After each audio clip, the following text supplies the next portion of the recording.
સુરત ભાજપ પ્રચાર માટે આર્ટિફિશિયલ ઇન્ટેલિજન્સનો ઉપયોગ કરી રહ્યું છે. વોર્ડ નંબર 13ના ઉમેદવાર અનોખી રીતે પ્રચાર કરી રહ્યા છે.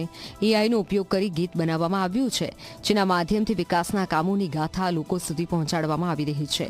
આ સાથે ઉમેદવારના મતદાનના ક્રમાંકનો પણ ગીતમાં ઉલ્લેખ કરાયો છે. વોર્ડ નંબર 13ના ભાજપના ઉમેદવાર સંદીપ ચકાવાલા એઆઈનો અસરકારક ઉપયોગ કરી રહ્યા છે. આમ તો ભારતીય જનતા પાર્ટી દ્વારા ખૂબ સારા સોંગ્સ અમને આપવામાં આવ્યા છે અને ખૂબ સારા સોંગ્સ વિકાસ ગાથાને લગતા બનાવવામાં આવ્યા છે. પરંતુ અમારા વિસ્તારમાં, કારણ કે 30 વોર્ડ છે, 30 વોર્ડમાં 4 ઉમેદવારો હોય, એક વોર્ડમાં અને 120 જેટલા ઉમેદવાર હોય, તો દરેક વ્યક્તિ સમગ્ર સુરતમાં ફરતો હોય તો પોતાના ઉમેદવારને કઈ રીતે યાદ રાખે. તો અમે અમારા એઆઈ દ્વારા, મતલબ એઆઈમાં કોડિંગ દ્વારા, એઆઈમાં અમે એ પ્રમાણેનું લખાણ કર્યું છે કે અમે 4 ઉમેદવારો એ એઆઈના સોંગમાં આવી જઈએ. અમારો વિસ્તાર છે, વિસ્તારના નામ આવી જાય. અમારો એમ તો મૂળ સુરતનો વિસ્તાર છે, જૂનો વિસ્તાર છે, એ જૂનું સુરત પણ આવી જાય. લોકોને આપખુદ લાગે કે ભાઈ આ અમારા વિસ્તાર વિશે બોલી રહ્યા છે.